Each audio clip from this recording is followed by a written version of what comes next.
Akashvani Mangaluru Kisan Vani.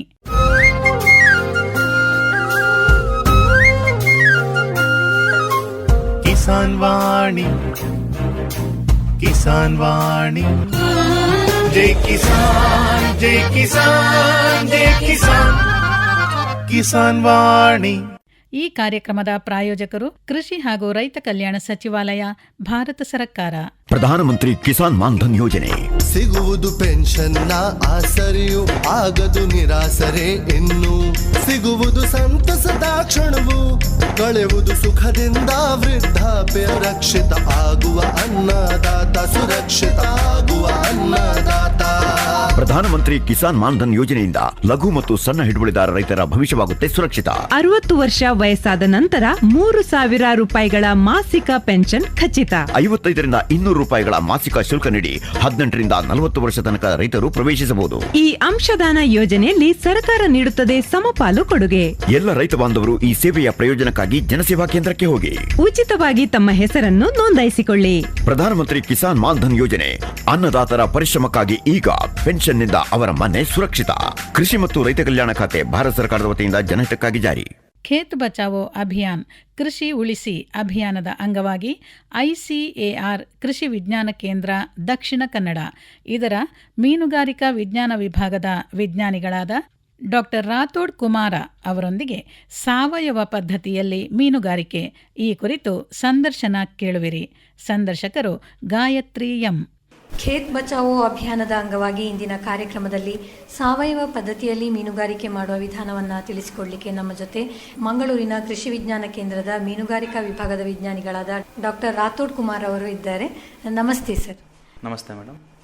Sir, ಸಾವಯವ ಮೀನು ಸಾಕಾಣಿಕೆ ಅಂದರೆ ಏನು, ಅದರ ಮುಖ್ಯ ತತ್ವಗಳು ಯಾವುವು ಅಂತ? ಓಕೆ, ಇವಾಗ ನಮಗೆ ಬ್ರೀಫ್ ಇಂಟ್ರೊಡಕ್ಷನ್ ಯಾವ ಥರ ಅಂತಂದರೆ, ಈಗ ಪ್ರಸ್ತುತವಾಗಿ ಪ್ರಪಂಚದಲ್ಲಿ ಜನಸಂಖ್ಯೆಯು ಸುಮಾರು 8.3 ಬಿಲಿಯನ್ ಇದೆ. ಇದು ಸುಮಾರು 2050ಕ್ಕೆ 9.8 ಬಿಲಿಯನ್ ಆಗ್ಬೋದು ಎಂದು US census bureau world population clock predict ಮಾಡಿದ್ದಾರೆ. ಸೊ ಈ ನಿಟ್ಟಿನಲ್ಲಿ ನಾವೇನು ಮಾಡಬೇಕಂತ ಅಂದರೆ, ನಮ್ಮ ಫಿಶರೀಸ್ ಪ್ರೊಡಕ್ಷನ್ ಕೂಡ ಜಾಸ್ತಿ ಮಾಡಬೇಕು. ಸೊ ಅದಕ್ಕೆ ತುಂಬ ವಿಜ್ಞಾನಿಗಳು ಅವರೆಲ್ಲ ಸಲಹೆ ಏನಂತ ಕೊಡ್ತಿದ್ದಾರೆ ಅಂತ ಅಂದರೆ, ಒಂದು ಇಂಟೆನ್ಸಿಫಿಕೇಶನ್ ಆಫ್ ಕಲ್ಚರ್ ಅಂತ ಟೆಕ್ನಿಕನ್ನು ಬಳಸ್ಕೋಬೇಕು, ಮತ್ತು ಆಧುನಿಕ ಮೆಥಡ್ಗಳನ್ನು ಯೂಸ್ ಮಾಡಬೇಕು ಅಂತ ಹೇಳ್ತಿದ್ದಾರೆ. ಸೊ ಈ ಇಂಟೆನ್ಸಿಫಿಕೇಶನ್ ಅಂತ ಅಂದರೆ ಅದರಲ್ಲಿ ನಾವು ತುಂಬ ಕೆಮಿಕಲ್ಗಳಾಗಿರ್ಬೋದು, ಫರ್ಟಿಲೈಸರ್ಸ್ಗಳಾಗಿರ್ಬೋದು, ಮತ್ತು ತುಂಬ ಹಾರ್ಮೋನ್ಸ್ಗಳನ್ನೆಲ್ಲ ಯೂಸ್ ಮಾಡಿ ಪ್ರೊಡಕ್ಷನ್ನ ಜಾಸ್ತಿ ಮಾಡ್ತೀವಿ. ಸೊ ಇದರಿಂದ ಪರಿಸರಕ್ಕೆ ಏನೆಲ್ಲ ತೊಂದರೆಯನ್ನು ಉಂಟು ಮಾಡುತ್ತದೆ ಅಂತ ಅಂದರೆ, ಈಗ ನಾವು ಅತಿ ಹೆಚ್ಚು ಕೆಮಿಕಲ್ಗಳನ್ನ ಮತ್ತು ಫರ್ಟಿಲೈಸರ್ಸ್ಗಳು, ಆಂಟಿಬಯೋಟಿಕ್ಸ್ಗಳನ್ನೆಲ್ಲ ಯೂಸ್ ಮಾಡಿದರೆ ಅದು ಜಾಸ್ತಿ ಅಕ್ಯುಮುಲೇಟ್ ಆಗಿ ಅದರದ್ದು ಎಫ್ಲುಯೆಂಟ್ ಏನಾದರೂ ನಾರ್ಮಲ್ ಪರಿಸರಕ್ಕೆ ಅಂದರೆ ಎಕೋಸಿಸ್ಟಮಿಗೆ ಬಂತು ಅಂತ ಅಂದರೆ, ಇದರಿಂದ ಅದು ಅಲ್ಟಿಮೇಟ್ಲಿ ಹ್ಯೂಮನ್ ಇದಕ್ಕೆ ಎಂಡಪ್ ಆಗ್ಬೋದು. ಸೊ ಈ ಕಾರಣದಿಂದ ಇಂಥವೆಲ್ಲ ಇಶ್ಯೂಗಳನ್ನ ನೋಡಿದರೆ ನಾವು ಈ ವಿಧಾನಗಳನ್ನ ಬಿಟ್ಟು ನಾವು ಸಾವಯವ ಕೃಷಿಯ ಕಡೆ ಒಲಿದ್ರೆ ಉತ್ತಮವಾದಂಥ ಆರೋಗ್ಯವನ್ನು ನಾವು ಪ್ರೊಡ್ಯೂಸ್ ಮಾಡ್ಬೋದು. ಸೊ ನೀವು ಪ್ರಥಮದಾಗಿ ಕ್ವಶನ್ ಕೇಳಿದ್ರಿ, ಸಾವಯವ ಮೀನು ಸಾಕಾಣಿಕೆ ಅಂದರೆ ಏನು, ಅದರ ಮುಖ್ಯ ತತ್ವಗಳು ಯಾವುವು ಅಂತ ಅಂದರೆ, ಸೊ ಸಾವಯವ ಮೀನು ಕೃಷಿ ಅಂತ ಅಂದರೆ ಇದು ಒಂದು ನೈಸರ್ಗಿಕ ಪರಿಸರಕ್ಕೆ ಹೊಂದುವ ರೀತಿಯಲ್ಲಿ ಯಾವುದೇ ರೀತಿಯ ಕೆಮಿಕಲ್ಗಳಾಗಿರ್ಬೋದು, ಆಂಟಿಬಯೋಟಿಕ್ಸ್ಗಳಾಗಿರ್ಬೋದು, ಹಾರ್ಮೋನ್ಗಳಾಗಿರ್ಬೋದು, ಮತ್ತು ಬೇರೆ ಯಾವುದೇ ರೀತಿಯ ಪೆಸ್ಟಿಸೈಡ್ಗಳನ್ನ ಬಳಸದೆ ಉತ್ಪತ್ತಿ ಮಾಡುವಂತಹ ವಿಧಾನಕ್ಕೆ ನಾವು ಸಾವಯವ ಮೀನು ಕೃಷಿ ಅಂತ ಕರಿತೇವೆ. ಸೊ ಇದರಲ್ಲಿ ಸುಮಾರು 7 ತತ್ವಗಳಿದ್ದಾವೆ. ಅವುಗಳು ಬಂದರೆ, ಇದೊಂದು ಪರಿಸರ ಸ್ನೇಹಿ ಉತ್ಪಾದನೆ. ಪರಿಸರಕ್ಕೆ ಏನೆಲ್ಲ ಹಾನಿ ಆಗುತ್ತೆ ಅದನ್ನೆಲ್ಲ ಈ ಸಾವಯವ ಕೃಷಿಯಿಂದ ನಾವು ಅದನ್ನು ತಡೆಗಟ್ಟಬಹುದು. ಇದರಲ್ಲಿ ಯಾವುದೇ ರೀತಿಯ ರಾಸಾಯನಿಕ ಗೊಬ್ಬರಗಳಾಗಿರ್ಬೋದು ಅವೆಲ್ಲ ಯೂಸ್ ಮಾಡಲ್ಲ. ಸೊ ಹಾಗಾಗಿ ಇದೊಂದು ಪರಿಸರ ಸ್ನೇಹಿ ಉತ್ಪಾದನೆ ವಿಧಾನವಾಗಿರುತ್ತದೆ. ಎರಡನೇದಾಗಿ ಬಂದರೆ, ಇದು ಮೀನುಗಳ ಆರೋಗ್ಯ ಮತ್ತು ಕಲ್ಯಾಣಕ್ಕೆ ಆದ್ಯತೆಯನ್ನು ನೀಡುತ್ತಿದೆ. ಸೊ ಈ ವಿಧಾನದಲ್ಲಿ ಮೀನುಗಳಿಗೆ ನೈಸರ್ಗಿಕವಾಗಿ ಬೆಳೆಯಲು ಅನುಕೂಲವಾದ ವಾತಾವರಣ ಕಲ್ಪಿಸುತ್ತದೆ. ಅತಿಯಾದ ಸಾಂದ್ರತೆ, ಹೆಚ್ಚು ಸ್ಟಾಕಿಂಗ್ ಡೆನ್ಸಿಟಿ ಮತ್ತು ಒತ್ತಡ ಮತ್ತು ಅನಗತ್ಯ ಔಷಧಿಗಳ ಬಳಕೆಯನ್ನು ಇದರಲ್ಲಿ ತಪ್ಪಿಸಿ ಮೀನಿಗೆ ಒಂದು ಉತ್ತಮವಾದಂಥ ಆರೋಗ್ಯವನ್ನು ಕಲ್ಪಿಸಿ ಕೊಡುತ್ತದೆ. ಮೂರನೇ ತತ್ವ ಏನಂತ ಅಂದರೆ, ಇದು ಉತ್ತಮ ನೀರಿನ ಗುಣಮಟ್ಟವನ್ನು ನಿರ್ವಹಣೆ ಮಾಡ್ತಿದೆ. ನಾವು ಫಾರ್ಮಿಂಗ್ ಮಾಡಬೇಕಂತಂದರೆ ಆಕ್ವಾಕಲ್ಚರಲ್ಲಿ ನಮಗೆ ನೀರಿನ pH ಆಗಿರ್ಬೋದು, ಮತ್ತು ಡಿಸಾಲ್ವ್ಡ್ ಆಕ್ಸಿಜನ್ ಅಂದರೆ ಕರಗಿದ ಆಮ್ಲಜನಕ ಆಗಿರ್ಬೋದು, ಮತ್ತು ತಾಪಮಾನ ಆಗಿರ್ಬೋದು, ಮತ್ತು ಈ ಎಲ್ಲ ಪ್ಯಾರಾಮೀಟರ್ಗಳು ಒಂದು ಕಂಟ್ರೋಲ್ಡ್ ಇದರಲ್ಲಿ ಇರಬೇಕು. ಈ ಆರ್ಗ್ಯಾನಿಕ್ ಫಾರ್ಮಿಂಗಲ್ಲಿ ನಾವು ಅದನ್ನು ಅಂದರೆ ಯೂಶಲಿ ಫಿಶ್ಶಿಗೆ ನಾವು ಫಿಶ್ ಫಾರ್ಮಿಂಗ್ ಬಂತು ಅಂತ ಅಂದರೆ ಅರೌಂಡ್ 5 mg/ಲೀಟರ್ ಡಿಸಾಲ್ವ್ಡ್ ಆಕ್ಸಿಜನ್ ಇರಬೇಕು. ಸೊ ಅದರಲ್ಲಿ ಈ ವಿಧಾನಗಳು ತುಂಬ ಅಚ್ಚುಕಟ್ಟಾಗಿ ಮೇಂಟೈನ್ ಮಾಡಲಿಕ್ಕೆ ಹೆಲ್ಪ್ ಆಗುತ್ತದೆ. ಅದೇ ರೀತಿ ಟೆಂಪ್ರೇಚರ್ ಇವೆಲ್ಲ ಮತ್ತು pH ಇವೆಲ್ಲ pH ಅರೌಂಡ್ 7.5 to 8.5 ಒಳಗಡೆ ಇರಬೇಕು. ಇಲ್ಲ ಅಂತಂದರೆ ನಾವು ಕಲ್ಚರ್ ಮಾಡಿರುವಂಥ ಮೀನು ಅದು ಸ್ಟ್ರೆಸ್ಗೆ ಒಳಗುಣ ಆಗುತ್ತದೆ. ಈ ಸ್ಟ್ರೆಸ್ ಆಯಿತು ಅಂತ ಅಂದರೆ ಮೀನು ಕೃಷಿಯಲ್ಲಿ ಮೀನಿನ ಕೆರೆಯಲ್ಲಿ ತುಂಬ ರೀತಿಯ ಜೀವಿಗಳಿರುತ್ತವೆ, ಬ್ಯಾಕ್ಟೀರಿಯಾಗಳಿರ್ತವೆ, ವೈರಸ್ಗಳಿರ್ತವೆ. ಸೊ ಅದರಲ್ಲಿ ಕೆಲವೊಂದೆಲ್ಲ ಅಪರ್ಚುನಿಟಿಸ್ಟಿಕ್ ಬ್ಯಾಕ್ಟೀರಿಯಾ ಅಂತ ಕರಿತೀವಿ. ಸೊ ಅವುಗಳು ಈಗ ಮೀನಿನ ಇಮ್ಯುನಿಟಿ ಯಾವಾಗ ಕಡಿಮೆ ಆಗುತ್ತೆ ಅಂಥ ಸಮಯದಲ್ಲಿ ಈ ಅಪರ್ಚುನಿಟಿಕ್ ಬ್ಯಾಕ್ಟೀರಿಯಾ ಏನೆಲ್ಲ ಇರುತ್ತೆ ಅವೆಲ್ಲ ಈ ಫಿಶ್ಶಿಗೆ ಬಂದು ಟಾರ್ಗೆಟ್ ಮಾಡಿ ಡಿಸೀಸ್ ಬರುವಂಥ ಚಾನ್ಸಸ್ ಕೂಡ ತುಂಬ ಜಾಸ್ತಿ ಇರುತ್ತೆ. ಸೊ ಅದಕ್ಕೆ ಈ ಸಾವಯವ ಮೀನು ಕೃಷಿಯಲ್ಲಿ ನಾವು ಇಂಥ ರೋಗಗಳನ್ನೆಲ್ಲ ನಾವು ಕಡಿಮೆ ನೋಡ್ಬೋದು. ಸೊ 4ನೇ ತತ್ವ ಏನಂತ ಅಂದರೆ ಸಾವಯವ ಮತ್ತು ಸುಸ್ಥಿರ ಆಹಾರದ ಬಳಕೆ. ಸೊ ಇದರಲ್ಲಿ ನಾವು ಮೀನುಗಳಿಗೆ ನೈಸರ್ಗಿಕ ಹಾಗೂ ಸಾವಯವ ಮೂಲಗಳಿಂದ ದೊರೆಯುವ ಆಹಾರವನ್ನು ನೀಡಲಾಗುತ್ತದೆ. ಸ್ಥಳೀಯವಾಗಿ ಲಭ್ಯವಿರುವ ಆಹಾರ ಸಂಪನ್ಮೂಲಗಳು ಬಳಸುವುದರಿಂದ ಉತ್ಪಾದನಾ ವೆಚ್ಚ ಕೂಡ ನಾವು ಇದರಲ್ಲಿ ಕಡಿಮೆ ಮಾಡ್ಬೋದು. ಅದೇ ರೀತಿ 5ನೇ ತತ್ವ ಬಂದು ನೋಡಿದರೆ ಇದು ಜೈವಿಕ ವೈವಿಧ್ಯತೆಯ ಸಂರಕ್ಷಣೆ, ಅಂದರೆ conservation of biological diversity. So ಸ್ಥಳೀಯ ಮೀನು ಜಾತಿಗಳು ಹಾಗೂ ಜಲಚರ ಜೀವಿಗಳ ಸಂರಕ್ಷಣೆಗೆ ಒತ್ತು ನೀಡಲಾಗುತ್ತದೆ. ಇದರಿಂದ ಕೆರೆಯ ನೈಸರ್ಗಿಕ ಪರಿಸರವನ್ನು ಕೂಡ ಸಮತೋಲನವಾಗಿ ಉಳಿಸಲಿಕ್ಕೆ ಹೆಲ್ಪ್ ಆಗುತ್ತದೆ. ಮತ್ತು 6ನೇ ತತ್ವ ಏನಂತ ಅಂದರೆ ರೋಗ ತಡೆಗಟ್ಟುವಿಕೆಗೆ ಹೆಚ್ಚಿನ ಒತ್ತು. ಸೊ ನಾವು ನಾರ್ಮಲ್ ಫಾರ್ಮಿಂಗಲ್ಲಿ ರೋಗ ಬಂದ ನಂತರ ನಾವು ಟ್ರೀಟ್ಮೆಂಟ್ಗಳ ಬಗ್ಗೆ ಎಲ್ಲ ಅತಿ ಹೆಚ್ಚು ಪ್ರಾಮುಖ್ಯತೆಯನ್ನು ಕೊಡ್ತೇವೆ. ಬಟ್ ಇದರಲ್ಲಿ ರೋಗ ಬರೋಕ್ಕಿಂತ ಮುಂಚೆನೇ ನಾವು ಈ ಬಯೋಸೆಕ್ಯೂರಿಟಿ ಮೆಜರ್ಸ್ ಆಗಿರಲಿ ಅದನ್ನೆಲ್ಲ ಯೂಸ್ ಮಾಡಿಕೊಂಡು ತಡೆಗಟ್ಟುವಿಕೆಗೆ ಇದರಲ್ಲಿ ನಾವು ಹೆಚ್ಚಿನ ಪ್ರಾಮುಖ್ಯತೆಯನ್ನು ಕೊಡ್ತೇವೆ. ಮತ್ತು ಉತ್ಪಾದನಾ ವ್ಯವಸ್ಥೆಯ ಸಂಪೂರ್ಣ ಪತ್ತೆ ಹಚ್ಚುವಿಕೆ ಅಂದರೆ ಟ್ರೇಸಬಿಲಿಟಿ. ಸೊ ನಮಗೆ ಈ ಆರ್ಗ್ಯಾನಿಕ್ ಫಾರ್ಮಿಂಗಲ್ಲಿ ಟ್ರೇಸಬಿಲಿಟಿ ಅಂದರೆ ನಮಗೆ ಎಲ್ಲಿಂದ ಮೀನು ಮರಿ ಬಂತು ಮತ್ತು ಎಲ್ಲಿಂದ ಆಹಾರನ ತೆಗೆದುಕೊಂಡಿದ್ದೀವಿ. ಸೊ ಆ ಎಲ್ಲ ಇನ್ಫಾರ್ಮೇಷನ್ಗಳು ನಮ್ಮ ಹತ್ರ ಇರಬೇಕು. ಈ 7 ತತ್ವಗಳು ಈ ಆರ್ಗ್ಯಾನಿಕ್ ಫಾರ್ಮಿಂಗಿಗೆ ಮೇಜರ್ ಇದು. ಈಗ ಸಾಂಪ್ರದಾಯಿಕ ಮೀನು ಸಾಕಾಣಿಕೆ ಮತ್ತು ಸಾವಯವ ಮೀನು ಸಾಕಾಣಿಕೆ ಇದರ ನಡುವಿನ ಪ್ರಮುಖ ವ್ಯತ್ಯಾಸಗಳು ಯಾವುದು ಅಂತ ಹೇಳಿ? ಈ ಸಾಂಪ್ರದಾಯಿಕ ಮೀನು ಸಾಕಾಣಿಕೆಯಲ್ಲಿ ಉತ್ಪಾದನೆಗೆ ಮೇನ್ಲಿ ನಾವು ಫರ್ಟಿಲೈಸರ್ಸ್ಗಳಾಗಿರ್ಬೋದು, ಕಮರ್ಷಿಯಲ್ ಫೀಡ್ ಆಗಿರ್ಬೋದು, ಆ್ಯಂಟಿಬಯೋಟಿಕ್ಸ್ ಆಗಿರ್ಬೋದು, ಹಾರ್ಮೋನ್ಸ್ಗಳಾಗಿರ್ಬೋದು, ಮತ್ತು ಬೇರೆ ರೀತಿಯ ಪೆಸ್ಟಿಸೈಡ್ಗಳನ್ನ ಇದನ್ನೆಲ್ಲ ನಾವು ಯೂಸ್ ಮಾಡ್ಕೊಂಡು ಸಾಂಪ್ರದಾಯಿಕ ಫಾರ್ಮಿಂಗನ್ನು ಮಾಡ್ತೀವಿ. ನೀವು ಅದೇ ಆರ್ಗ್ಯಾನಿಕ್ ಫಾರ್ಮಿಂಗ್ ನೋಡಿದರೆ ಆರ್ಗ್ಯಾನಿಕ್ ಫಿಶ್ ಫಾರ್ಮಿಂಗಲ್ಲಿ ನಾವು ಯಾವುದೇ ರೀತಿಯ ಫರ್ಟಿಲೈಸರ್ಸ್ಗಳಾಗಿರ್ಬೋದು, ಆ್ಯಂಟಿಬಯೋಟಿಕ್ಸ್ಗಳಾಗಿರ್ಬೋದು, ಮತ್ತು ಹಾರ್ಮೋನ್ಸ್ಗಳಾಗಿರ್ಬೋದು, ಯಾವುದೇ ರೀತಿಯ ಪೆಸ್ಟಿಸೈಡ್ಗಳನ್ನ ಯೂಸ್ ಮಾಡಲ್ಲ. ಸೊ ಇದು ಮೇಜರ್ ಡಿಫ್ರೆನ್ಸ್. ಸೊ ನೀವು ಮತ್ತೆ ಇನ್ ಡೀಟೇಲ್ ಹೋದರೆ ಸಾಂಪ್ರದಾಯಿಕ ಸಾಕಾಣಿಕೆ ಮತ್ತು ಸಾವಯವ ಸಾಕಾಣಿಕೆಗೆ ನಾವು ಕೆಲವೊಂದೆಲ್ಲ ಅಂಶಗಳನ್ನ ಹೇಳ್ತೀನಿ. ಮೊದಲನೇದಾಗಿ ನಾನು ಸಾಂಪ್ರದಾಯಿಕ ಅಲ್ಲಿ ಏನು ಮಾಡ್ತಾರೆ ಮತ್ತು ಅದಾದಮೇಲೆ ಸಾವಯವ ಕೃಷಿಯಲ್ಲಿ ಏನು ಮಾಡ್ತಾರೆ ಅಂತ ಹೇಳ್ತೀನಿ.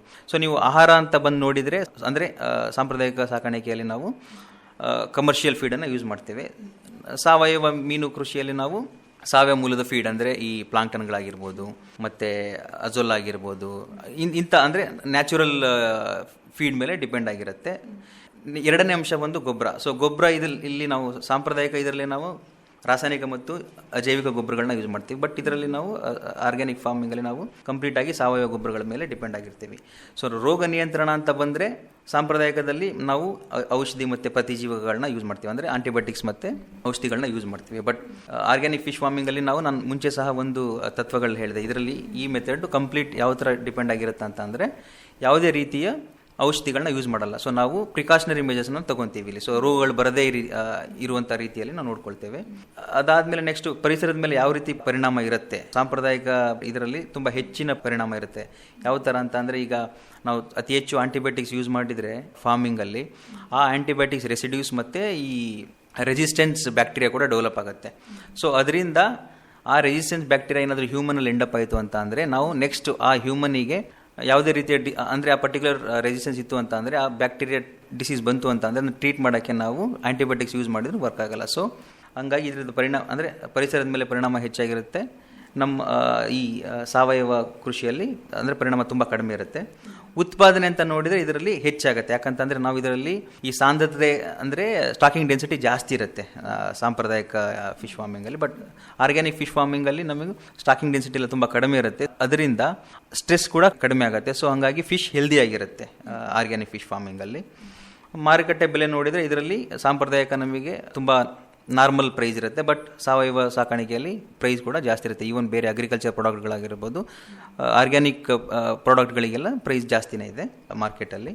ಮತ್ತು ಗ್ರಾಹಕರ ವಿಶ್ವಾಸ ನೋಡಿದರೆ ಇದರಲ್ಲಿ ಸಾಮಾನ್ಯವಾಗಿದೆ. ಮತ್ತು ಅಂದರೆ ಯಾರೆಲ್ಲ ಜನಗಳು ಅವರ ಹೆಲ್ತ್ ಮೇಲೆ ಕಾನ್ಷಿಯಸ್ನೆಸ್ ಇರುತ್ತೆ ಅಂಥವರು ಈ ಆರ್ಗ್ಯಾನಿಕ್ ಬೇಸ್ಡ್ ಪ್ರಾಡಕ್ಟನ್ನು ಜಾಸ್ತಿ ಯೂಸ್ ಮಾಡ್ತಾರೆ. ಸೊ ಇದು ಮೇಜರ್ ಡಿಫ್ರೆನ್ಸ್ ಅಂತ ಅಂದರೆ ಸಾಂಪ್ರದಾಯಿಕ ಮತ್ತು ಸಾವಯವ ಸಾಕಾಣಿಕೆಗೆ. ಸಾವಯವ ಮೀನು ಸಾಕಾಣಿಕೆಗೆ ಯಾವ ಜಾತಿಯ ಮೀನುಗಳು ಹೆಚ್ಚು ಸೂಕ್ತ ಅಂತ ಹೇಳ್ಬೋದು? ಸಾವಯವ ಮೀನು ಸಾಕಾಣಿಕೆ ನೈಸರ್ಗಿಕ ಆಹಾರವನ್ನು ಪರಿಣಾಮಕಾರಿಯಾಗಿ ಬಳಸಿಕೊಳ್ಳುವ, ಸ್ಥಳೀಯ ಪರಿಸರಕ್ಕೆ ಉತ್ತಮವಾಗಿ ಹೊಂದಿಕೊಳ್ಳುವ ಮತ್ತು ರೋಗ ನಿರೋಧಕ ಶಕ್ತಿಯನ್ನು ಹೊಂದಿರುವ ಮೀನು ಜಾತಿಗಳ ಹೆಚ್ಚು ಸೂಕ್ತವಾಗಿರುತ್ತದೆ. ಭಾರತದ ಪರಿಸ್ಥಿತಿಯಲ್ಲಿ ಪ್ರಮುಖವಾಗಿ ಭಾರತೀಯ ಪ್ರಮುಖ 3 ಕಾರ್ಪ್ಗಳಿವೆ. ಅದು ಕಾಟ್ಲಾ, ರೋಹು ಮತ್ತು ಮುರ್ಗಾಲ್. ಸೊ ಇವು ಸಾವಯವ ಸಾಕಾಣಿಕೆಗೆ ಅತ್ಯಂತ ಸೂಕ್ತವಾಗಿರುತ್ತದೆ. ಇವುಗಳ ಜೊತೆಗೆ ಪ್ರಾದೇಶಿಕ ಕಾರ್ಪ್ಗಳಾಗಿರುವಂತಹ ಕಾಮನ್ ಗ್ರಾಸ್ ಕಾರ್ಪ್ ಮತ್ತು ಸಿಲ್ವರ್ ಕಾರ್ಪ್ ಕೂಡ ತುಂಬ ಯಶಸ್ವಿಯಾಗಿ ಇದನ್ನು ಸಾಕಬಹುದು.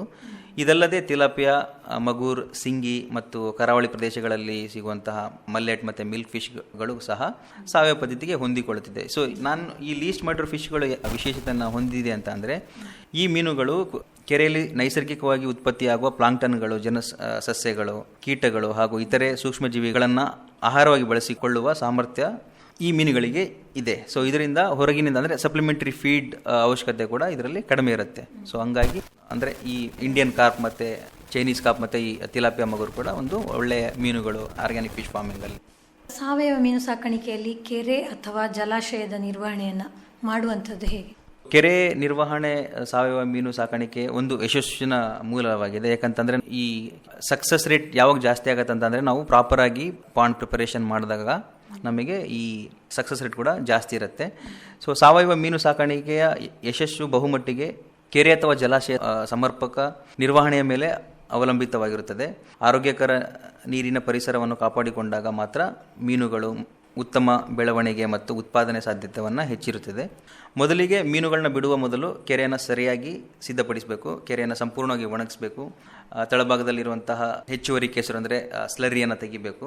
ಅದಾದ ಮೇಲೆ ಪ್ರಿಡೇಟರಿ ಫಿಶ್ಗಳಿತ್ತು ಅಂತ ಅಂದರೆ ಆ ಕೆರೆಗಳೆಲ್ಲ ಅದನ್ನು ತೆಗಿಬೇಕು. ಕಪ್ಪೆಗಳಿತ್ತು ಅಂದರೆ ತೆಗಿಬೇಕು. ಮತ್ತು ಅನ್ವಾಂಟೆಡ್ ವೀಡ್ಸ್ ಏನಾದರೂ ಇತ್ತು ಅಂತಂದರೆ ಅದನ್ನು ಕೂಡ ತೆಗೆದಾಕಬೇಕು. ಇದು ಅಂದರೆ ಇದು ಈವನ್ ಸಾಂಪ್ರದಾಯಿಕ ಮೀನು ಕೃಷಿಯಲ್ಲಿ ಕೂಡ ಇದನ್ನು ಅಂದರೆ ಸೇಮ್ ಮೆಥಡಾಲಜಿ, ಇದೇ ಮೆಥಡನ್ನು ಫಾಲೋ ಮಾಡ್ತಾರೆ. ಮತ್ತು ನೀರಿನ ಗುಣಮಟ್ಟವನ್ನು ನಿಯಮಿತವಾಗಿ ಪರಿಶೀಲಿಸುವುದು ಅತ್ಯಂತ ಮುಖ್ಯ. ನೀರಿನ pH ಸುಮಾರು 7ರಿಂದ 8.5 ನಡುವೆ ಇರಬೇಕು. ಮತ್ತು ಕರಗಿದ ಆಮ್ಲಜನಕ ಅಂದರೆ ಡಿಸಾಲ್ವ್ಡ್ ಆಕ್ಸಿಜನ್ ಪ್ರತಿ ಲೀಟರ್ಗೆ ಸುಮಾರು 5 mg/ಲೀಟರ್ ಇರಬೇಕು. ಹಾಗೂ ಅಮೋನಿಯಾ ಪ್ರಮಾಣ ಕೂಡ ತುಂಬ ಅತ್ಯಂತ ಕಡಿಮೆ ಇರೋ ಹಾಗೆ ನೋಡ್ಕೋಬೇಕು. ಈ ಅಮೋನಿಯಾ, ನೈಟ್ರೇಟ್ ಮತ್ತು ನೈಟ್ರೇಟ್ ಅಕ್ವಾಕಲ್ಚರ್ ಪಾಂಡಲ್ಲಿ ಇತ್ತು ಅಂತ ಅಂದರೆ ಫಿಶ್ಗಳು ತುಂಬ ಸ್ಟ್ರೆಸ್ಸಲ್ಲಿ ಇರುತ್ತೆ. ಸೊ ಹಂಗಾಗಿ ಇದರದ್ದು ಕಾನ್ಸಂಟ್ರೇಷನ್ ತುಂಬ ಕಡಿಮೆ ಇರುವಂತೆ ನೋಡ್ಕೊಳ್ಬೇಕು. ಸಾವಯವ ಮೀನು ಸಾಕಾಣಿಕೆಯಲ್ಲಿ ರಾಸಾಯನಿಕ ಗೊಬ್ಬರಗಳ ಬದಲಿಗೆ ನಾವು ಕೌಡಂಗ್ನ ಯೂಸ್ ಮಾಡ್ತೀವಿ, ವರ್ಮಿ ಕಾಂಪೋಸ್ಟ್ನ ಯೂಸ್ ಮಾಡ್ತೀವಿ, ಬಯೋಗ್ಯಾಸ್ ಸ್ಲರಿನ ಮುಂತಾದ ಗೊಬ್ಬರಗಳನ್ನ ಅಂದರೆ ಯೂಸ್ ಮಾಡ್ತೀವಿ. ಇದರಲ್ಲಿ ಇವು ನೀರಿನಲ್ಲಿ ಪ್ಲಾಂಕ್ಟನನ್ನು ನಾವು ಬೆಳೆಸುವಂತಹ ಮೀನು ತಿನ್ನುತ್ತದೆ ಹಾಗೂ ಇತರೆ ನೈಸರ್ಗಿಕ ಆಹಾರ ಜೀವಿಗಳ ಉತ್ಪಾದನೆಯನ್ನು ಹೆಚ್ಚಿಸುತ್ತದೆ. ಈ ನೈಸರ್ಗಿಕ ಆಹಾರವು ಮೀನುಗಳ ಬೆಳವಣಿಗೆಗೆ ಸಹಾಯಕರವಾಗಿರುತ್ತದೆ. ಸೊ ಈಗ ಫಿಶ್ ಡೆವಲಪ್ಮೆಂಟಲ್ಲಿ ಅರ್ಲಿ ಸ್ಟೇಜಸ್ ನೋಡಿದ್ರೆ ಈ ಫ್ರೈ ಟು ಫಿಂಗರ್ಲಿಂಗ್ ಅಂಥ ಟೈಮಲ್ಲಿ ಇದು ಕಂಪ್ಲೀಟಾಗಿ ಈ ಪ್ರೈಮರಿ ಪ್ರೊಡ್ಯೂಸರ್ಸ್ ಮೇಲೆ ಡಿಪೆಂಡ್ ಆಗಿರುತ್ತೆ, ಅಂದರೆ ಈ ಪ್ಲಾಂಕ್ಟನ್ಗಳ ಮೇಲೆ ಡಿಪೆಂಡ್ ಆಗಿರುತ್ತದೆ. ಸೊ ನಾವು ಯೂಸ್ ಮಾಡುವಂಥ ಈ ಕೌಡಂಗ್ ಆಗಿರ್ಬೋದು, ವರ್ಮಿ ಕಾಂಪೋಸ್ಟ್ ಆಗಿರ್ಬೋದು, ಬಯೋಗ್ಯಾಸ್ ಆಗಿರ್ಬೋದು, ಇವೆಲ್ಲ ಪ್ಲಾಂಕ್ಟನ್ ಪ್ರೊಡಕ್ಷನ್ಗೆ ಹೆಲ್ಪ್ ಮಾಡುತ್ತೆ. ಸೊ ಹಾಗಾಗಿ ಪ್ಲಾಂಕ್ಟನ್ ಪ್ರೊಡಕ್ಷನ್ ಜಾಸ್ತಿ ಆಯಿತು ಅಂತ ಅಂದರೆ ಮೀನು ಅದನ್ನು ತಿಂದು ತುಂಬ ಆಹಾರಕರವಾಗಿ ಇರುತ್ತದೆ. ಇದರಲ್ಲಿ ನಾವು ಸಪ್ಲಿಮೆಂಟರಿ ಫೀಡ್ ಅಂದರೆ ಎಕ್ಸ್ಟ್ರಾ ಅಡಿಷನಲ್ ಫೀಡ್ದು ವೆಚ್ಚ ಕೂಡ ನಾವು ಕಡಿಮೆ ಮಾಡಬಹುದು. ಈಗ ನೀವು ಹೇಳಿದ್ರಿ ಮೀನಿನ ಆಹಾರ ಪ್ಲಾಂಕ್ಟನ್ಗಳು ಬಳಕೆ ಆಗ್ತದೆ ಅಂತ. ಸೊ ಮೀನುಗಳ ಆಹಾರದಲ್ಲಿ ಸಾವಯವ ಪದಾರ್ಥಗಳ ಬಳಕೆ ಇದಲ್ಲದೆ ಹೇಗಿರಬೇಕು? ಯಾವ ರೀತಿಯ ಆಹಾರವನ್ನು ಮೀನುಗಳಿಗೆ ನೀಡಬಹುದು? ಪ್ಲಾಂಕ್ಟನ್ ಅಂತ ಅಂದರೆ ಇದು ನಾವು ಈ ಗೊಬ್ಬರಗಳನ್ನೆಲ್ಲ ಹಾಕ್ತೀವಲ್ಲ, ಸೊ ಅದರಲ್ಲಿರೋ ನ್ಯೂಟ್ರಿಯೆಂಟ್ಗಳನ್ನೆಲ್ಲ ಯೂಸ್ ಮಾಡ್ಕೊಂಡು, ಅದರ ನೈಟ್ರೋಜನ್ಗಳನ್ನೆಲ್ಲ ಯೂಸ್ ಮಾಡ್ಕೊಂಡು ಅದೊಂದು ಅಂದರೆ ಪ್ಲಾಂಟ್ ಅದು. ಸೊ ಅದನ್ನು ಜೂ ಪ್ಲಾಂಕ್ಟನ್ ತಿಂದು ಜೂ ಪ್ಲಾಂಕ್ಟನ್ನ ಫಿಶ್ ತಿನ್ನುತ್ತೆ. ಸೊ ಅದು ಅಂದರೆ ನ್ಯಾಚುರಲ್ ಫಾರ್ಮಿಂಗಲ್ಲಿ ಅದೊಂದು ಇದು ಅಂದರೆ ಈ ಪ್ಲಾಂಕ್ಟನ್ ಬೇಸ್ಡ್ ಅಲ್ಲದೇ ಸಪ್ಲಿಮೆಂಟರಿ ಫೀಡ್ ಯಾವ ಥರ ಈ ಆರ್ಗ್ಯಾನಿಕ್ ಫಾರ್ಮಿಂಗಲ್ಲಿ ಯೂಸ್ ಮಾಡಬೇಕು ಅಂತಂದರೆ, ನಾವು ಅಕ್ಕಿ ಹೊಟ್ಟನ್ನು ಸಹ ಯೂಸ್ ಮಾಡ್ಬೋದು, ಎಣ್ಣೆ ಬೀಜದ ಹಿಂಡಿಯನ್ನು ಸಹ ಯೂಸ್ ಮಾಡೋದು, ಅಜೋಲಾ ಮತ್ತು ಇತರೆ ಸ್ಥಳೀಯ ಸಂಪನ್ಮೂಲಗಳನ್ನು ಆಹಾರವಾಗಿ ಬಳಸ್ಬೋದು. ಕಾರಣ ಉತ್ಪಾದನಾ ವೆಚ್ಚವನ್ನು ಕಡಿಮೆ, ನಮ್ದೇನಂತ ಅಂದರೆ ಈ ಕಾಸ್ಟ್ ಆಫ್ ಪ್ರೊಡಕ್ಷನ್ನ ಕಡಿಮೆ ಮಾಡಬೇಕು. ಸೊ ನೀವು ಸಪ್ಲಿಮೆಂಟರಿ ಫೀಡ್ ಅಂದರೆ ಎಕ್ಸ್ಟ್ರಾ ತರಿಸಿ ಹಾಕಿದರೆ ಈಗ 100 ರೂಪಾಯಲ್ಲಿ ಸುಮಾರು 60 ರೂಪಾಯಿ ಅಷ್ಟು ನಾವು ಫೀಡಿಗೆ ಹಾಕ್ತೇವೆ. ಸೊ ಅದು 60% ಆಫ್ ಕಾಸ್ಟ್ ಕಂಪ್ಲೀಟ್ ಇದಕ್ಕೆ ಫೀಡಿಗೆ ಹೋಗುತ್ತೆ. ಈ ಮೆಥಡಲ್ಲಿ ನಾವು ಕಾಸ್ಟ್ ಆಫ್ ಪ್ರೊಡಕ್ಷನ್ನ ಕಡಿಮೆ ಮಾಡ್ಬೋದು. ಸೊ ಫೀಡ್ ಡಿಪೆಂಡೆನ್ಸಿನ ಕಡಿಮೆ ಮಾಡ್ಬೋದು.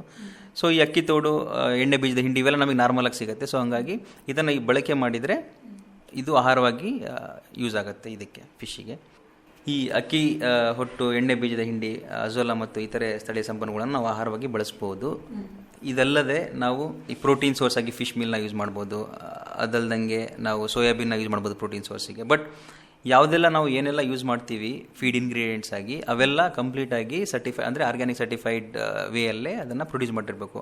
ಈಗ ನಾವಿಲ್ಲಿ ಆರ್ಗ್ಯಾನಿಕ್ ಫಿಶ್ ಫಾರ್ಮಿಂಗ್ ಮಾಡ್ತಿದ್ದೀವಿ ಅಂತೇಳಿ ಸೊ ಇಲ್ಲಿ ಅಷ್ಟೇ ನಾವು ಅಂದರೆ ಗೈಡ್ಲೈನ್ಸ್ನ ಫಾಲೋ ಮಾಡೋದಲ್ಲ. ಸೊ ನಾವು ಬಳಸುವ ಯಾವುದೇ ರೀತಿಯ ಇಂಗ್ರೀಡಿಯೆಂಟ್ಸ್ ಆಗಿರಲಿ ಅವೆಲ್ಲ ಆರ್ಗ್ಯಾನಿಕ್ ವೇಯಲ್ಲೇ ಬಂದಿರಬೇಕು. ಸೊ ಆವಾಗಷ್ಟೇ ನಾವು ಆರ್ಗ್ಯಾನಿಕ್ ಫಾರ್ಮಿಂಗ್ ಅಂತ ಕರಿಬೋದು.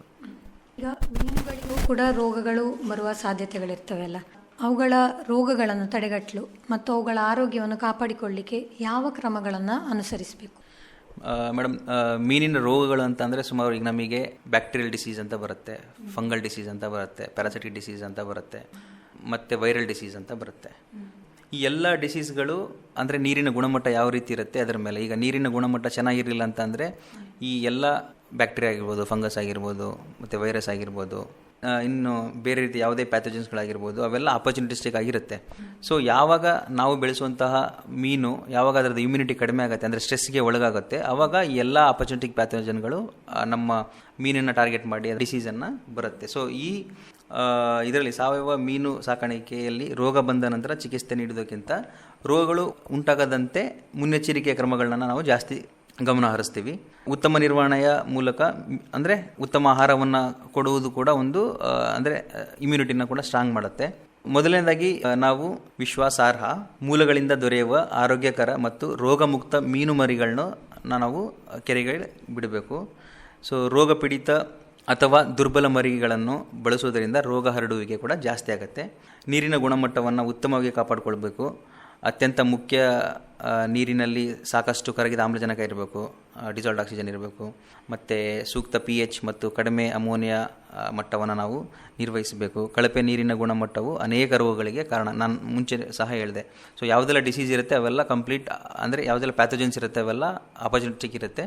ಏನಾದರೂ ನೀರಿನ ಗುಣಮಟ್ಟ ಕಡಿಮೆ ಆದರೆ ಈ ಅಪರ್ಚುನಿಟಿಕ್ ಪ್ಯಾಥೋಜನ್ಸ್ ನಮ್ಮ ಮೀನನ್ನು ಟಾರ್ಗೆಟ್ ಮಾಡಿ ಡಿಸೀಸ್ ಬಂದು ಸೊ ಮೋರ್ಟಾಲಿಟಿ ಅಂದರೆ ಸಾವಿನ ಪ್ರಮಾಣ ಜಾಸ್ತಿ ಆಗುತ್ತೆ.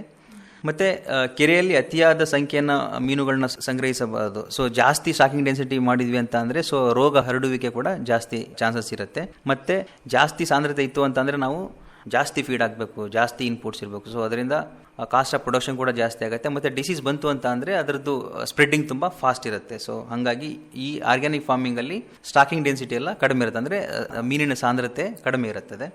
ನಾವು ಮೀನಿನ ವರ್ತನೆ, ಆಹಾರ ಸೇವನೆ ಮತ್ತು ಬೆಳವಣಿಗೆಯನ್ನು ಅಂದರೆ ಸ್ಯಾಂಪ್ಲಿಂಗ್ ಪ್ರತಿ 15 ಅಥವಾ 1 ತಿಂಗಳಿಗೆ ಒಂದ್ಸಲ ಸ್ಯಾಂಪ್ಲಿಂಗ್ ಮಾಡಿದರೆ ನಮಗೆ ಅದ್ರ ಬಿಹೇವಿಯರ್ ಎಲ್ಲ ಗೊತ್ತಾಗುತ್ತೆ. ಸೊ ಹಂಗಾಗಿ ನಾವು ಡಿಸೀಸ್ಗಳನ್ನೆಲ್ಲ ಪ್ರಿವೆಂಟ್ ಮಾಡ್ಬೋದು ಈಗಳನ್ನೆಲ್ಲ ಯೂಸ್ ಮಾಡಿಕೊಂಡು. ಅದೇ ರೀತಿ ಈ ಆರ್ಗ್ಯಾನಿಕ್ ಫಾರ್ಮಿಂಗಲ್ಲಿ ನಾವು ಪ್ರೋಬಯೋಟಿಕ್ಸ್ ಕೂಡ ಯೂಸ್ ಮಾಡ್ಬೋದು. ಸೊ ಇದರಿಂದ ಅದು ಹೆಲ್ದಿ ಅಂದರೆ ಬ್ಯಾಕ್ಟೀರಿಯಾ ಬೆಳೆಯುತ್ತೆ. ಸೊ ಹಾಗಾಗಿ ಹೆಲ್ದಿ ಬ್ಯಾಕ್ಟೀರಿಯಾ ಗಟ್ಟಲ್ಲಿತ್ತು ಅಂತ ಅಂದರೆ ಈ ಡೈಜೆಸ್ಟಿವ್ ಎಂಜೈಮ್ಗಳಾಗಿರ್ಬೋದು ಲೈಕ್ ಲಿಪೇಸ್ ಆ್ಯಂಡ್ ಅಮಲೈಸ್, ಈ ಎಂಜೈಮ್ಸ್ಗಳು ಜಾಸ್ತಿ ಆದಂಗೆ ಸೊ ಡೈಜೆಷನ್ ತುಂಬ ಚೆನ್ನಾಗಾಗುತ್ತೆ. ಮತ್ತು ಸಾವಯವ ಮೀನು ಸಾಕಾಣಿಕೆಯಲ್ಲಿ ನಾವು ಪ್ರೋಬಯೋಟಿಕ್ಸ್ ಕೂಡ ಯೂಸ್ ಮಾಡ್ಬೋದು. ಈ ಪ್ರೋಬಯೋಟಿಕ್ಸ್ ಯೂಸ್ ಮಾಡಿದರೆ ಇದೊಂದು ಹೆಲ್ತಿ ಅಂದರೆ ತುಂಬ ಆರೋಗ್ಯಕರವಾದಂತಹ ಬ್ಯಾಕ್ಟೀರಿಯಾಗಳು. ಸೊ ಇವು ಏನು ಮಾಡುತ್ತೆ ಅಂತಂದರೆ ನ್ಯೂಟ್ರಿಯೆಂಟ್ಸ್ಗೋಸ್ಕರ ಫೈಟ್ ಮಾಡಿ ಯಾವುದೆಲ್ಲ ಅನ್ವಾಂಟೆಡ್ ಬ್ಯಾಕ್ಟೀರಿಯಾ ಇರುತ್ತಲ್ವ ಸೊ ಅದಕ್ಕೆ ನ್ಯೂಟ್ರಿಯೆಂಟ್ಸ್ ಸಿಗಲ್ದಂಗೆ ಇವೆಲ್ಲ ಅದನ್ನು ಯೂಸ್ ಮಾಡಿಕೊಂಡು ಈ ಹೆಲ್ದಿ ಬ್ಯಾಕ್ಟೀರಿಯಾ ಬೆಳೆಯುತ್ತೆ. ಸೊ ಹೆಲ್ದಿ ಬ್ಯಾಕ್ಟೀರಿಯಾ ಬೆಳೆದಂಗೆ ನಮಗೆ ಡೈಜೆಸ್ಟಿಬಿಲಿಟಿ ಜಾಸ್ತಿ ಆಗುತ್ತೆ. ಅಂದರೆ ಇವೆಲ್ಲ ಗಟ್ ಬ್ಯಾಕ್ಟೀರಿಯಾಗಳಾಗಿರೋದ್ರಿಂದ ಡೈಜೆಸ್ಟಿಬಿಲಿಟಿ ಜಾಸ್ತಿ ಆಗುತ್ತೆ. ಸೊ ಹಾಗಾಗಿ ತಿನ್ನುವಂಥ ಆಹಾರಗಳದೆಲ್ಲ ತುಂಬ ಚೆನ್ನಾಗಿ ಅಂದರೆ ಡೈಜೆಸ್ಟ್ ಮಾಡಲಿಕ್ಕೆ ಎಲ್ಲ ಹೆಲ್ಪ್ ಮಾಡುತ್ತೆ. ಅಂದರೆ ಕಂಪ್ಲೀಟ್ ಈವನ್ ಹ್ಯೂಮನ್ನಲ್ಲೂ ಅಷ್ಟೇ. ಈಗ ಹೆಲ್ತ್ ಚೆನ್ನಾಗಿತ್ತು ಅಂತ ಅಂದರೆ ಅವ್ರದ್ದು ಗಟ್ ಚೆನ್ನಾಗಿರಬೇಕು. ಸೊ ಅದೇ ರೀತಿ ಫಿಶಲ್ಲೂ ಕೂಡ ಅಳವಡಿಕೆ ಮಾಡ್ಕೋಬೋದು. ಮತ್ತು ನಾವು ಕೆರೆಯಲ್ಲಿ ಕಂಡುಬರುವಂತಹ ಸತ್ತ ಅಥವಾ ರೋಗ ಪೀಡಿತ ಮೀನುಗಳನ್ನ ನಾವು ತಕ್ಷಣವೇ ಅದನ್ನು ತೆಗೆದಾಕಬೇಕು. ಇವೆಲ್ಲ ಅಂದರೆ ನಾವು ರೆಗ್ಯುಲರ್ ಮಾನಿಟರ್ ಮಾಡಿದಾಗ ಇವೆಲ್ಲ ನಾವು ಫಾರ್ಮಿಂಗಲ್ಲಿ ಮಾಡ್ತೀವಿ. ಸಾವಯವ ಮೀನು ಸಾಕಣೆಯಿಂದ ರೈತರಿಗೆ ಆರ್ಥಿಕವಾಗಿ ಯಾವ ರೀತಿಯ ಲಾಭಗಳು ದೊರೀತದೆ ಅಂತ ಹೇಳ್ಬೋದು? ಸಾವಯವ ಮೀನು ಸಾಕಾಣಿಕೆಯು ರೈತರಿಗೆ ಆರ್ಥಿಕವಾಗಿ ಉತ್ತಮ ಅವಕಾಶಗಳನ್ನು ಒದಗಿಸುತ್ತದೆ. ಇತ್ತೀಚಿನ ದಿನಗಳಲ್ಲಿ ಆರೋಗ್ಯಕರ ಮತ್ತು ರಾಸಾಯನಿಕ ಮುಕ್ತ ಆಹಾರಕ್ಕೆ ಗ್ರಾಹಕರ ಬೇಡಿಕೆ ಕೂಡ ತುಂಬ ಜಾಸ್ತಿ ಆಗ್ತಿದೆ. ಸಾಮಾನ್ಯವಾಗಿ ಸಾವಯವ ಮೀನುಗಳಿಗೆ ಸಾಂಪ್ರದಾಯಿಕ ಮೀನುಗಳಿಗಿಂತ ಸುಮಾರು 15-40% ಹೆಚ್ಚಿನ ಬೆಲೆಯನ್ನು ನಾವು ಮಾರ್ಕೆಟಲ್ಲಿ ನೋಡ್ಬೋದು. ಇದರಿಂದ ರೈತರಿಗೆ ಉತ್ಪನ್ನಗಳ ಮೇಲೆ ಒಳ್ಳೆಯ ಆದಾಯ ಕೂಡ ಪಡಿಬೋದು.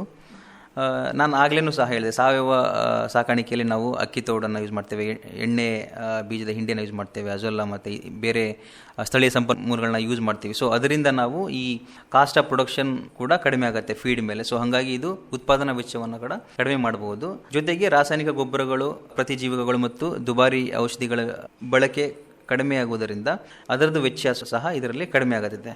ಸಾವಯವ ಮೀನು ಕೃಷಿಯಿಂದ ಸುಮಾರು 15-40% ಹೆಚ್ಚಿನ ಬೆಲೆಯನ್ನು ನಾವು ಕೂಡ ಕಾಣಬಹುದು ರೈತರಿಗೆ. ಸಾವಯವ ಪದ್ಧತಿಯಲ್ಲಿ ಕೆರೆ ಮತ್ತು ನೀರಿನ ಗುಣಮಟ್ಟವನ್ನು ದೀರ್ಘಾವಧಿಯಲ್ಲಿ ಉತ್ತಮವಾಗಿರುವುದರಿಂದ ಉತ್ಪಾದನೆಯ ಸ್ಥಿರತೆಯನ್ನು ಕಾಪಾಡಿಕೊಳ್ಳಲು ಸಾಧ್ಯವಾಗುತ್ತದೆ. ಇದರಿಂದ ನಿರಂತರ ಆದಾಯ ಗಳಿಸುವ ಅವಕಾಶ ಕೂಡ ಹೆಚ್ಚಾಗುತ್ತದೆ.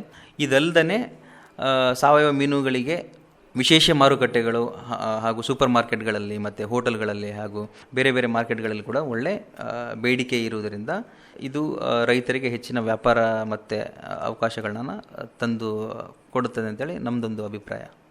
ಸರ್, ಈಗ ಸಾವಯವ ಮೀನು ಸಾಕಾಣಿಕೆ ಆರಂಭಿಸಲು ಬಯಸುವ ರೈತರಿಗೆ ಸರ್ಕಾರ ಅಥವಾ ಇತರ ಸಂಸ್ಥೆಗಳಿಂದ ಯಾವ ರೀತಿಯ ಸಹಾಯ ಮತ್ತು ತರಬೇತಿ ಲಭ್ಯ ಇದೆ ಅಂತ ಹೇಳ್ಬೋದಾ? ಮೇಡಮ್, ಭಾರತ ಸರ್ಕಾರ ಮತ್ತು ರಾಜ್ಯ ಸರ್ಕಾರಗಳು ಮೀನುಗಾರಿಕೆ ಅಭಿವೃದ್ಧಿಗೆ ವಿವಿಧ ಯೋಜನೆಗಳನ್ನು ಜಾರಿ ಮಾಡುತ್ತಿದೆ. ಪ್ರಮುಖ ನೆರವುಗಳು ಏನಂತ ಅಂದರೆ ಕೆರೆ ನಿರ್ಮಾಣ ಮತ್ತು ಸುಧಾರಣೆಗೆ ಸಹಾಯಧನವನ್ನು ಮಾಡ್ತಾರೆ. ಮೀನು ಮರಿ ಖರೀದಿ ಮಾಡಲಿಕ್ಕೆ ಸಹ ನೆರವನ್ನು ನೀಡುತ್ತದೆ. ಮತ್ತು ತುಂಬ ತರಬೇತಿ ಕಾರ್ಯಕ್ರಮಗಳಿಗೆ ಕೂಡ ಹೆಲ್ಪ್ ಮಾಡ್ತಾ ಇದೆ. ಮತ್ತು ಈ ಒಂದು ತಾಂತ್ರಿಕ ಸಲಹೆ ಕೂಡ ಗೌರ್ಮೆಂಟಿಂದ ನಾವು ತೆಗೆದುಕೊಳ್ಬೋದು. ಸೊ ಪ್ರಮುಖ ಸಂಸ್ಥೆಗಳು ಯಾವೆಲ್ಲ ಈ ಅಂದರೆ ಇನ್ಫಾರ್ಮೇಷನನ್ನು ಕೊಡ್ತಿದೆ ಅಂತ ಅಂದರೆ ಈ department of fisheries, government of Karnataka, ಮತ್ತು ತುಂಬ ಕೃಷಿ ವಿಜ್ಞಾನ ಕೇಂದ್ರಗಳು, ಮತ್ತು ಮೀನುಗಾರಿಕೆ ಮಹಾವಿದ್ಯಾಲಯಗಳು. ಈ ಕರ್ನಾಟಕದಲ್ಲಿ ಬಂತು ಅಂತಂದರೆ ಮೀನುಗಾರಿಕೆ ಮಹಾವಿದ್ಯಾಲಯ ಮಂಗಳೂರಲ್ಲಿದೆ, ಇದೊಂದೇ ಕಾಲೇಜು. ಮತ್ತು ಭಾರತೀಯ ಕೃಷಿ ಸಂಶೋಧನಾ ಮಂಡಳಿ ICAR ಕೂಡ ಇದರಲ್ಲಿ ತುಂಬ ಇನ್ಫಾರ್ಮೇಷನ್ ಕೊಡುತ್ತೆ. ಮತ್ತು ಈಗ ಫ್ರೆಶ್ ವಾಟರ್ ಬಗ್ಗೆ ಏನಾದರೂ ಇನ್ಫಾರ್ಮೇಷನ್ ಬೇಕು ಅಂತ ಅಂದರೆ central institute of fresh water aquaculture ಅಂತಿದೆ ಇದರಲ್ಲಿ ಒಡಿಸ್ಸಾದಲ್ಲಿ, ಭುವನೇಶ್ವರ್, ಅದು ಇನ್ಫಾರ್ಮೇಷನ್ ತಗೋಬೋದು ಅಲ್ಲಿಂದ. ಮತ್ತು ಇನ್ನೊಂದು central institute of fisheries education ಮುಂಬೈಲಿ, ಅವರು ಸಹ ಇನ್ಫಾರ್ಮೇಷನ್ ತೊಗೋಬೋದು. ಮತ್ತು ಬ್ರಾಕೇಶ್ ವಾಟರ್ದೊಂದು ಇನ್ಸ್ಟಿಟ್ಯೂಟ್ ಇದೆ, ಅದು ಸೆಂಟ್ರಲ್ ಇನ್ಸ್ಟಿಟ್ಯೂಟ್ ಆಫ್ ಬ್ರಾಕೇಶ್ ವಾಟರ್ ಅಂತೇಳಿ, ಅದು ಚೆನ್ನೈಯಲ್ಲಿದೆ. ಸೊ ಈ ಸಂಸ್ಥೆಗಳೆಲ್ಲ ಅಂದರೆ ನಮಗೆ ಇನ್ಫಾರ್ಮೇಷನ್ ಬೇಕು ಅಂತಂದರೆ ನಾವು ಈವನ್ ಅಲ್ಲಿ ತುಂಬ ಅಂದರೆ ಕೆಪಾಸಿಟಿ ಬಿಲ್ಡಿಂಗ್ ಟ್ರೈನಿಂಗ್ ಕೂಡ ತುಂಬ ಕಂಡಕ್ಟ್ ಮಾಡ್ತಾರೆ. ಸೊ ಅದರಿಂದ ನಾವು ಇನ್ಫಾರ್ಮೇಷನ್ನ ತಗೋಬೋದು ಆರ್ಗ್ಯಾನಿಕ್ ಫಾರ್ಮಿಂಗ್ ಬಗ್ಗೆ. ಪ್ರಮುಖ ಯೋಜನೆ ಅಂತಂದರೆ ಈ ಪ್ರಧಾನಮಂತ್ರಿ ಮತ್ಸ್ಯ ಸಂಪದ ಯೋಜನಾ ಅಡಿಯಲ್ಲಿ ಜಲಕೃಷಿಗೆ ತುಂಬ ರೀತಿಯ ಆರ್ಥಿಕ ನೆರವನ್ನು ದೊರೆಯುತ್ತಿದೆ. ಸೊ ಅದಕ್ಕೆ ಯಾರೆಲ್ಲ ಇಂಟ್ರೆಸ್ಟೆಡ್ ರೈತರಿರ್ತಾರೆ ಅವರು ಸ್ಥಳೀಯ ಈ ಮೀನುಗಾರಿಕೆ ಇಲಾಖೆ ಇರುತ್ತಲ್ಲ, ಸೊ ಅಲ್ಲೋಗಿ ಅವ್ರು ಏನಾದರೂ ಇನ್ಫಾರ್ಮೇಷನ್ ಕೇಳಿದಾಗ ಸೊ ಅವರು ಇರುವಂಥ ಸಬ್ಸಿಡಿಗಳು ಅಂದರೆ ಇರುವಂತಹ ಯೋಜನೆಗಳ ಬಗ್ಗೆ ಇನ್ನೂ ಹೆಚ್ಚಿನ ಮಾಹಿತಿಯನ್ನು ಪಡೆದುಕೊಳ್ಬೋದು. ಏನಾದ್ರು ತಾಂತ್ರಿಕವಾಗಿ ಏನಾದರೂ ಅವರಿಗೆ ಇನ್ಫಾರ್ಮೇಷನ್ ಬೇಕು ಅಂತ ಅಂದರೆ ಅವರು ICAR KVK ದಕ್ಷಿಣ ಕನ್ನಡವನ್ನು ಕೂಡ ಭೇಟಿ ನೀಡ್ಬೋದು. ಈ ಆರ್ಗ್ಯಾನಿಕ್ ಫಾರ್ಮಿಂಗ್ದು ಎಲ್ಲೆಲ್ಲ ಮಾಡ್ತಿದ್ದಾರೆ ಅಂತ ಅಂದರೆ ಇದರಲ್ಲಿ ವೆಸ್ಟ್ ಬೆಂಗಾಲ್ ಸರ್ಕಾರವು ರೈತರ ಕೃಷಿ ಆದಾಯಕ್ಕೆ ಪೂರಕವಾಗಿ ಸಾವಯವ ಮೀನು ಸಾಕಾಣಿಕೆಯನ್ನು ಹೆಚ್ಚುವರಿ ಆದಾಯವನ್ನು ಒದಗಿಸುವ ಯೋಜನೆಯನ್ನು ಪ್ರಾರಂಭ ಮಾಡಿದೆ. ಯೋಜನೆಯ ಪ್ರಮುಖ ವಿವರಗಳನ್ನ ನೋಡಿದರೆ ಅದರ ಉದ್ದೇಶ ಏನು ಅಂತಂದರೆ ಸಾವಯವ ಮೀನು ಸಾಕಾಣಿಕೆಯ ಮೂಲಕ ರೈತರ ಪ್ರಮುಖ ಕೃಷಿ ಆದಾಯಕ್ಕೆ ಹೆಚ್ಚುವರಿ ಆದಾಯವನ್ನು ಒದಗಿಸುವುದು. ಸೊ ಇದು ಯಾವ ಥರ ಮಾಡ್ತಿದ್ದಾರೆ ಅಂತ ಅಂದರೆ ಅವರು ಈ ಪ್ಯಾಡಿ ಫಾರ್ಮಿಂಗ್ ಒಟ್ಟಿಗೆ ಅಲ್ಲಲ್ಲಿ ಸ್ವಲ್ಪ ನೀರಿನ ಗುಂಡಿಗಳನ್ನ ತೆಗೆದು ಮೀನು ಮರಿಗಳನ್ನ ಬಿಡ್ತಿದ್ದಾರೆ. ಸೊ ಇದರಿಂದ ನಾವು ಈ ಅಡಿಷ್ನಲ್ ಪ್ರಾಫಿಟನ್ನು ಕೂಡ ತಗೋಬೋದು ಮೀನಿಂದ. ಸೊ ಸುಮಾರು 15,000 ನಾವು ಭತ್ತದಿಂದ ತಗೊಂಡ್ರೆ, ಸೊ ಇದರೊಟ್ಟಿಗೆ ನಾವೇನಾದರೂ 5,000-6,000 ಹೆಚ್ಚಿನ ಖರ್ಚು ಮಾಡಿದರೆ ಸುಮಾರು ಕ್ವಿಂಟಲಷ್ಟು ಮೀನುಗಳನ್ನ ನಾವು ತಗೋಬೋದು. ಅದು ಸುಮಾರು 40,000-50,000 ಕೂಡ ಜಾಸ್ತಿ. ಸೊ ಇದು ಒಂಥರ ಅಡಿಷ್ನಲ್ ಬೆನಿಫಿಟ್ ಥರ. ಈ ಪ್ಯಾಡಿ ಫಾರ್ಮಿಂಗಲ್ಲಿ ನಾವು ಅದೇ ಇದು ಕೂಡ ಒಂದು ಆರ್ಗ್ಯಾನಿಕ್ ವೇಯಲ್ಲಿ, ಇದರಲ್ಲಿ ಯಾವುದೇ ರೀತಿಯ ಪೆಸ್ಟಿಸೈಡ್ಗಳು ಏನೂ ಯೂಸ್ ಮಾಡಲ್ಲ. ಸೊ ಹಂಗಾಗಿ ಇದರೊಟ್ಟಿಗೆ ಫಿಶ್ ಫಾರ್ಮಿಂಗ್ ಮಾಡಿದಾಗ ಅದು ಸಹ ಆರ್ಗ್ಯಾನಿಕ್ ವೇಲೇ ಇರುತ್ತೆ. ಸೊ ಇದ್ರದ್ದು ಪ್ರೈಸ್ ಕೂಡ ಮಾರ್ಕೆಟಲ್ಲಿ ಜಾಸ್ತಿ ಇರುತ್ತೆ. ಇನ್ನೊಂದು, ಕೇಂದ್ರ ಪಶುಸಂಗೋಪನೆ ಮತ್ತು ಮೀನುಗಾರಿಕೆ ಸಚಿವರು ಸಿಕ್ಕಿಂನ ಸೋರೆಂಗ್ ಜಿಲ್ಲೆಯಲ್ಲಿ ದೇಶದ ಮೊದಲ ಸಾವಯವ ಮೀನುಗಾರಿಕೆ ಕ್ಲಸ್ಟರ್ಗೆ ಚಾಲನೆಯನ್ನು ನೀಡಿದ್ದಾರೆ. ಅಂದರೆ ಇದರಲ್ಲಿ ಯಾವುದೇ ರೀತಿಯ ಕೆಮಿಕಲ್ಗಳಾಗಿರ್ಬೋದು, ಆಂಟಿಬಯೋಟಿಕ್ಸ್ ಆಗಿರ್ಬೋದು, ಫರ್ಟಿಲೈಸರ್ಸ್ಗಳಾಗಿರ್ಬೋದು, ಹಾರ್ಮೋನ್ಗಳಾಗಿರ್ಬೋದು, ಯಾವುದನ್ನೇ ಬಳಸದೆ ಈ ಆರ್ಗ್ಯಾನಿಕ್ ಫಾರ್ಮಿಂಗಿಗೆ ಚಾಲನೆಯನ್ನು ನೀಡಿದ್ದಾರೆ. ಸೊ ಅದು ಕೂಡ ಒಂದು ಉತ್ತಮವಾದ ಬೆಳವಣಿಗೆ ಈ ಆರ್ಗ್ಯಾನಿಕ್ ಫಾರ್ಮಿಂಗ್ ಸೆಕ್ಟರ್ಗೆ. ಕೊನೆಯದಾಗಿ ನಮ್ಮ ಕೇಳುಗರಿಗೆ ಸಾವಯವ ಮೀನಿನ ಕೃಷಿಯ ಕುರಿತು ಏನು ಹೇಳಲಿಕ್ಕೆ ಬಯಸ್ತೀವಿ? ಮೇಡಮ್, ಸಾವಯವ ಮೀನು ಸಾಕಾಣಿಕೆ ಎನ್ನುವುದು ಕೇವಲ ಒಂದು ಉತ್ಪಾದನಾ ತಂತ್ರಜ್ಞಾನವಲ್ಲ, ಅದು ಆರೋಗ್ಯಕರ ಆಹಾರ, ಪರಿಸರ ಸಂರಕ್ಷಣೆ ಮತ್ತು ಗ್ರಾಮೀಣ ಆರ್ಥಿಕಾಭಿವೃದ್ಧಿಯನ್ನು ಒಟ್ಟಿಗೂಡಿಸುವ ಸುಸ್ಥಿರ ಜೀವನೋಪಾಯ ವ್ಯವಸ್ಥೆಯಾಗಿದೆ. ವಿಜ್ಞಾನಾಧಾರಿತ ನಿರ್ವಹಣೆ, ಸ್ಥಳೀಯ ಸಂಪನ್ಮೂಲಗಳ ಸಮರ್ಪಕ ಬಳಕೆ ಮತ್ತು ಮಾರುಕಟ್ಟೆ ಸಂಪರ್ಕದ ಮೂಲಕ ರೈತರು ಉತ್ತಮ ಆದಾಯವನ್ನು ಕೂಡ ಗಳಿಸಬಹುದು. ಮುಂದಿನ ದಿನಗಳಲ್ಲಿ ಸಾವಯವ ಮೀನು ಸಾಕಾಣಿಕೆಗೆ ಭಾರತದ ಜಲಕೃಷಿ ಕ್ಷೇತ್ರವು ಪ್ರಮುಖ ಬೆಳವಣಿಗೆಯನ್ನು ದಾರಿ ಮಾಡಿಕೊಳ್ಬೋದು. ಸಾವಯವ ಪದ್ಧತಿಯಲ್ಲಿ ಮೀನುಗಾರಿಕೆ ಕುರಿತು ಉಪಯುಕ್ತ ಮಾಹಿತಿಗಳನ್ನು ನಮ್ಮ ರೈತರಿಗೆ ತಿಳಿಸಿಕೊಟ್ರಿ ಸರ್. ನಮ್ಮ ಕಾರ್ಯಕ್ರಮದಲ್ಲಿ ಭಾಗವಹಿಸಿದ್ದಕ್ಕಾಗಿ ಧನ್ಯವಾದಗಳು. ನಮಸ್ಕಾರ.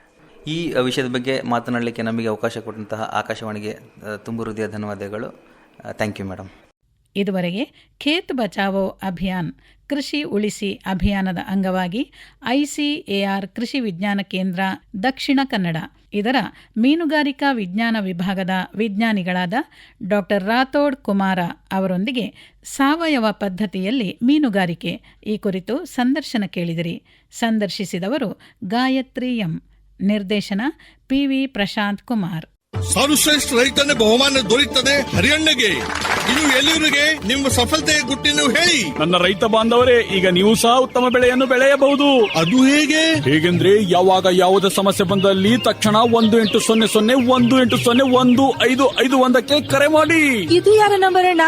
ರೈತರ ಕಾಲ್ ಸೆಂಟರ್ದು. ಇಲ್ಲಿ ಕೃಷಿಯ ಎಲ್ಲಾ ಸಮಸ್ಯೆಗಳಿಗೆ ವಿಶೇಷಜ್ಞರು ಉತ್ತರ ಹೇಳ್ತಾರೆ. ಅಲ್ಲಣ್ಣ, ವಿಶೇಷಜ್ಞರು ಅಲ್ಲಿ ಯಾವಾಗೂ ಕೂತಿರ್ತಾರೇನು? ಕೂತಿರ್ತಾರಣ್ಣ.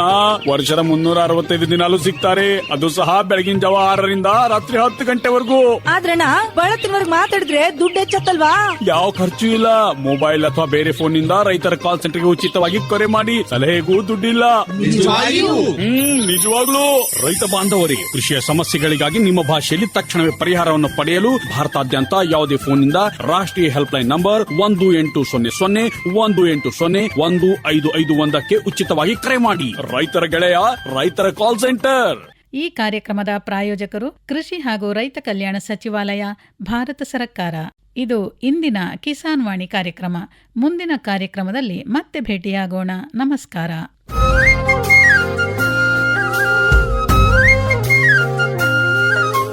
ಕಿಸಾನ್ ವಾಣಿ, ಕಿಸಾನ್ ವಾಣಿ, ಜೈ ಕಿಸಾನ್, ಜೈ ಕಿಸಾನ್, ಜೈ ಕಿಸಾನ್, ಕಿಸಾನ್ ವಾಣಿ.